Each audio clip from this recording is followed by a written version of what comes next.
Hola, mi nombre es María Lugo, estudiante de segundo año de Medicina de la Universidad Nacional Experimental Rómulo Gallegos. Y hoy vamos a hablar sobre las quemaduras, pero antes de hablar de las quemaduras es necesario que hablemos un poco sobre las generalidades de la piel. La piel, también conocida como membrana cutánea, cubre la superficie externa del cuerpo y es el órgano más grande, tanto en superficie como en peso. En los adultos su superficie mide alrededor de 2 metros cuadrados y pesa entre 4,5 y 5 kilogramos, que es aproximadamente el 7% del peso corporal total. Su espesor va a variar. En los párpados es de 0,5 milímetros, mientras que en el talón es de 4 milímetros. En la mayoría de la piel su espesor es de 1 a 2 milímetros. Entre algunas de las funciones de la piel vamos a tener la termorregulación, la síntesis de vitamina D, la protección y el mantenimiento del equilibrio de los fluidos corporales, ya que esta también va a actuar como barrera. La piel se va a dividir en dos capas, una capa superficial que es la epidermis y una capa profunda que es la dermis. Debajo de la dermis vamos a tener al tejido subcutáneo, que este no forma parte de la piel y se denomina hipodermis. La epidermis deriva del ectodermo y va a estar compuesta por un epitelio pavimentoso estratificado queratinizado, compuesto por 4 tipos principales celulares, que son los queratinocitos, melanocitos, células de Langerhans y células de Merkel. Alrededor del 90% de las células epidérmicas son queratinocitos y estos están organizados en 4 o 5 capas y forman queratina. La queratina es una proteína fibrosa y resistente que se va a encargar de proteger la piel y los tejidos subyacentes de las abrasiones, el calor, los microorganismos y los compuestos químicos. Alrededor del 8 al 10% de las células epidérmicas son melanocitos y estos van a producir melanina. La melanina es un pigmento de color amarillo rojizo o pardo negruzco que se va a encargar de otorgarle la coloración a la piel, además de que también van a absorber los rayos ultravioleta nocivos. Del 2 al 3% de las células epidérmicas son las células de Langerhans y estas van a corresponder a la respuesta inmunitaria, ya que van a detectar y destruir microorganismos invasores y estas células van a ser sensibles a los rayos ultravioleta. Por último tenemos las células de Merkel. Estas van a estar localizadas en la capa más profunda de la epidermis y son las menos numerosas de la epidermis.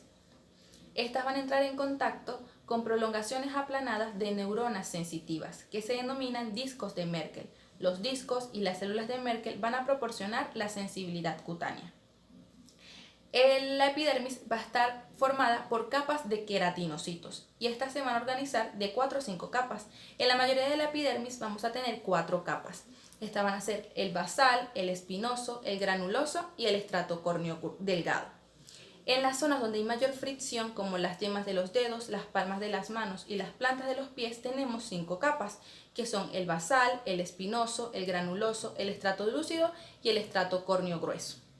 La dermis. La dermis deriva del mesodermo y está localizado debajo del ectodermo superficial. Este está formado por un tejido conjuntivo denso y regular con colágeno y fibras elásticas. Esta red de fibras le va a proporcionar a la dermis gran resistencia a la tensión, además de tener la capacidad de estirarse y recuperarse con facilidad. Siendo esta la segunda capa de la piel y la más profunda, su espesor va a variar dependiendo de las regiones corporales, alcanzando su máximo espesor en las palmas de las manos y en las plantas de los pies. Algunos de los tipos celulares que vamos a encontrar en la dermis son los fibroblastos, los macrófagos y algunos adipocitos cerca de su punto de unión con el tejido subcutáneo. Las glándulas, los folículos pilosos, los nervios y los vasos lo vamos a encontrar en la dermis, además de que ésta se va a dividir en una región papilar superficial y una región reticular profunda. La hipodermis. El tejido subcutáneo está formado por tejido areolar y tejido adiposo. Las fibras que provienen de la dermis van a fijar la piel al tejido subcutáneo, que se va a adherir a su vez a una fascia subyacente que está compuesta por tejido conjuntivo que va a rodear músculos y huesos. El tejido subcutáneo va a almacenar grasa y proporcionar los vasos sanguíneos que van a irrigar la piel.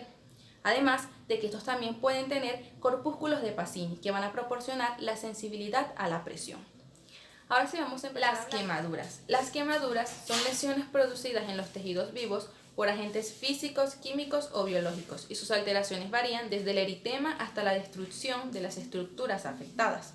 Las quemaduras también anulan importantes contribuciones de la piel a la homeostasis, como por ejemplo la termorregulación y la protección contra la invasión microbiana. La etiología. Las causas de las quemaduras se clasifican según la naturaleza del agente responsable de la lesión.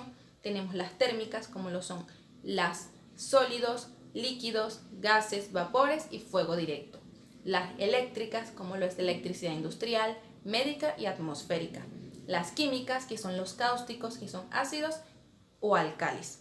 Tenemos las biológicas, como lo son insectos, medusas, peces eléctricos y batracios. Por último, tenemos las radiaciones, que van a ser producidas por radiaciones ionizantes que producen lesiones parecidas a las de las quemaduras térmicas, y estas se van a denominar radiodermitis. La fisiopatología. El calor de las quemaduras va a producir la desnaturalización de las proteínas y por ende una necrosis coagulativa. Alrededor del tejido coagulado se van a agregar plaquetas, se van a contraer los vasos y se va a contraer el tejido mal perfundido. Y esto se va a conocer como zonas de éstasis. Estas zonas de éstasis pueden necrosarse alrededor de la lesión. Además, el tejido que rodea la zona de éstasis va a estar hiperémico e inflamado. El daño que se le produjo a la barrera epidérmica va a permitir la invasión bacteriana, la pérdida externa de líquido y la alteración de la termorregulación. Además de que la mayoría de los tejidos dañados van a estar edematizados, lo que va a aumentar todavía más la pérdida de volumen. La clasificación y clínica. Las quemaduras se van a evaluar según su profundidad, extensión y localización. En la clasificación vamos a tener que se clasifican en quemaduras de primer grado, segundo grado y tercer grado.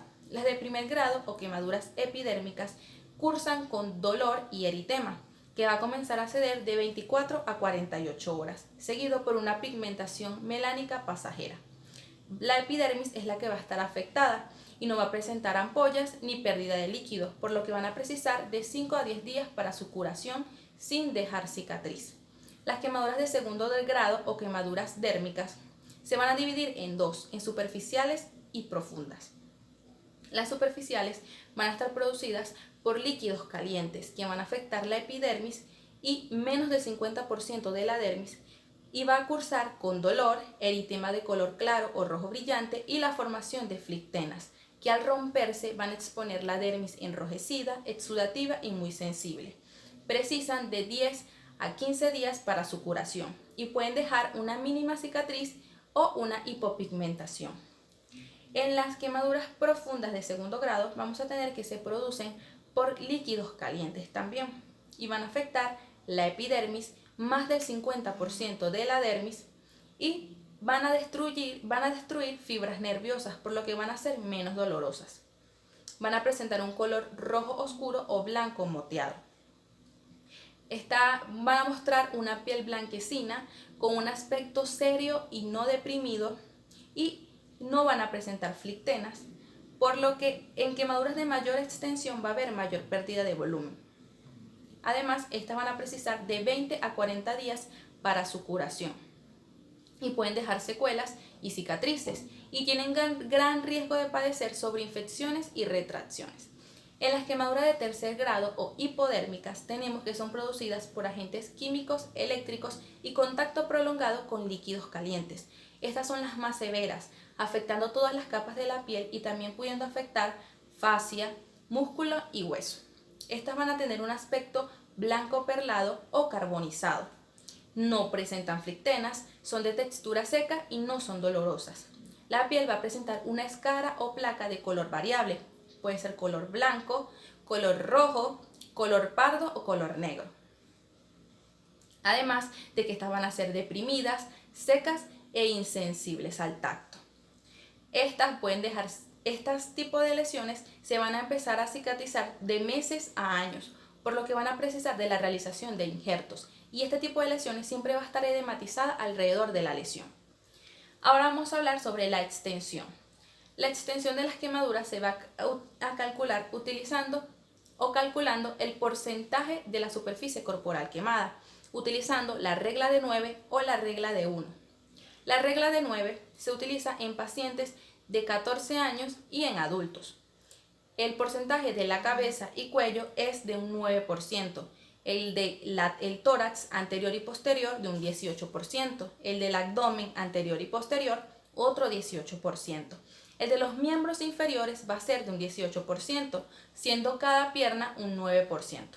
El de los miembros superiores va a ser 18%, siendo cada brazo un 9%. Y por último, en los genitales es de 1%. En la regla de 1 se va a utilizar en pacientes menores de 14 años, es decir, en niños y lactantes. Se va a estimar que la palma de la mano tiene un porcentaje de 0,8 a 1% de superficie corporal. Esto proporciona que la cabeza tiene un 18% de superficie corporal, los brazos un 9% cada uno, las piernas un 14% cada uno, el tórax anterior un 13%, el tórax posterior un 13% y los glúteos un 5% de superficie corporal. Por último, vamos a hablar sobre el tratamiento. En el tratamiento de las quemaduras vamos a tener la evaluación del ABC. Esta evaluación se va a realizar en todos los pacientes politraumatizados. Tenemos la vía aérea y la respiración. La inhalación de aire caliente puede provocar edema y obstrucción de la vía aérea en las primeras 24-48 horas.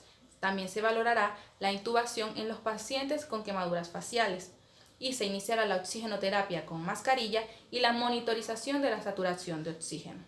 En la circulación tenemos que los pacientes quemados van a precisar de la canalización de 2 vías periféricas y además de que si se inicia temprano la fluidoterapia va a disminuir el riesgo de la mortalidad y el fallo multiorgánico.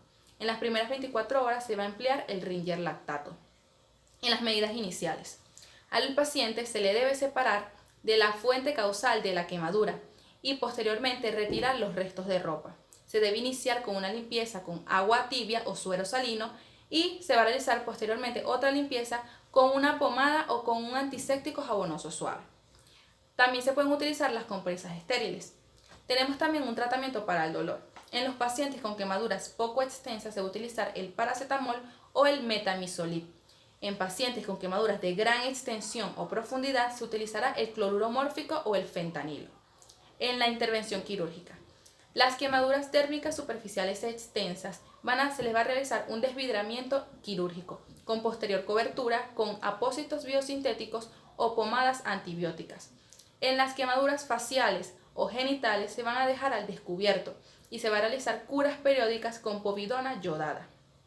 Ya en las quemaduras muy severas, que son de mayor extensión y profundidad, se van a requerir la escariectomía y autoinjertos cuando el paciente esté estable, pero lo más precozmente posible. Por último, vamos a tener la alimentación. Es importante la alimentación precoz del paciente durante las primeras 4 a 6 horas, por sonda nasogástrica o transpilórica, para así poder prevenir o evitar el hilio paralítico. Gracias por su atención.